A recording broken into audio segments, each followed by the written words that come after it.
하나대투증권 가겠습니다. 박 기자님. 네, 안녕하세요. 예, 안녕하세요. 오늘 전해주실 내용은요?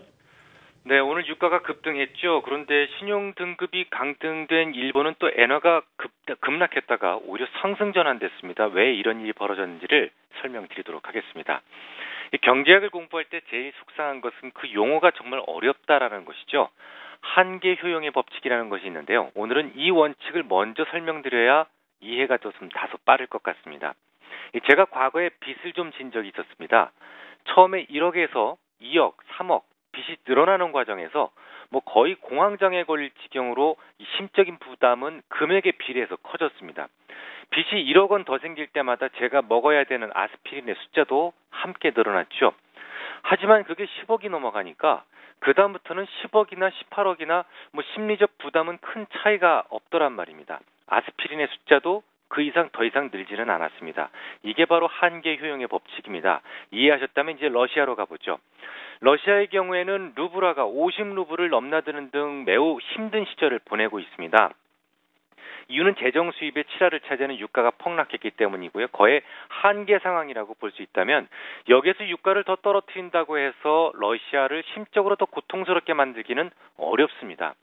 이제 스스로 협상 테이블로 나오기를 기다려주는 것이 더 이롭죠. 그러니까 유가는 70달러 아래서나 60달러 아래나 50달러 아래나 러시아가 체감하는 고통은 지금이 한계 상황입니다. 그러면 이번엔 미국으로 가보죠. 지금까지는 러시아를 공경에 빠뜨리고 협상 테이블로 이끌어내기 위한 전략으로서 저유가 정책이 충분히 잘 먹혔습니다. 효율적이었습니다. 하지만 이 수준에서 추가로 유가를 끌어내리는 것은 한계 효용의 법칙에 의해서 유용하지 않을 뿐만 아니라 오히려 공격하던 미국마저도 위험에 빠질 수 있습니다. 얼마 전 슈일가스 평균 BP가 74달러 정도라고 말씀을 드렸었는데요. 그 아래에서 머무르는 시간이 길어진다면 이들 한계 기업들에게서 부도 위험이 커지게 되죠. 부도가 나면 그냥 회사만 문을 닫으면 좋겠습니다만 그렇지 않습니다. 슈일가스 경우에는 인프라 투자가 필요한 사업이기 때문에 막대한 비용이 수반되는데요. 호주머니 돈으로만 건설했을 리가 없습니다. 구조화 채권을 발행했을 겁니다. 이들이 구조화 채권들이 부실해진다면 위기는 빠르게 확산돼서 칼끝이 다시 미국을 향할 수도 있습니다. 결국 유가는 더 내려봐야 러시아에게 더 심리적인 위협이 못 되는 반면에 미국 입장에서는 오히려 서서히 한계 기업들이 나올 수 있다는 사실 때문에 70달러 아래에서는 석유를 매수해도 된다라는 말씀을 드렸던 것이죠.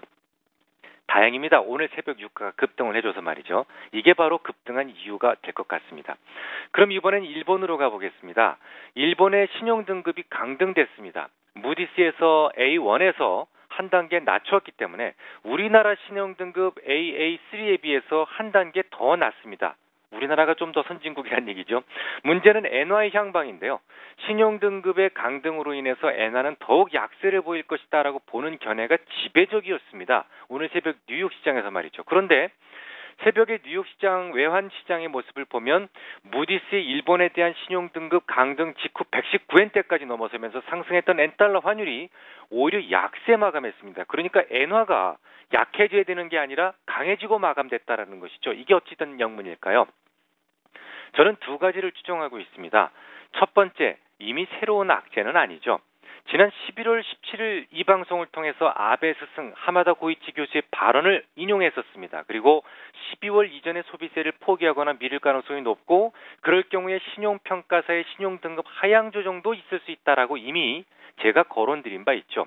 제가 거론드렸으면 세상이 다 알고 있었단 말이 됩니다. 모두 다 알고 있다면 이미 시장에는 충분히 반영이 된 것이죠.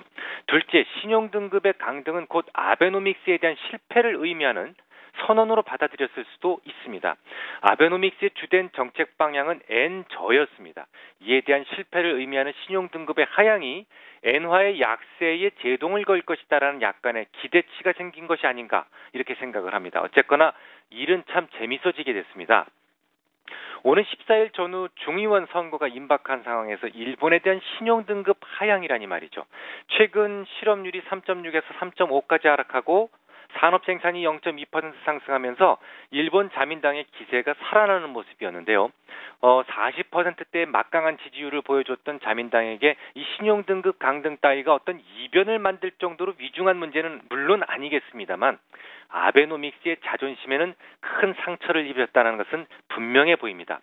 만약 자민당에 대한 지지율이 하락을 한다면 엔화는 오히려 등급 하향에도 불구하고 강세를 이어갈 가능성도 있기 때문에 일본 중의원 선거에 좀 더 비중을 두고 주의를 기울이셔야 될 것 같습니다.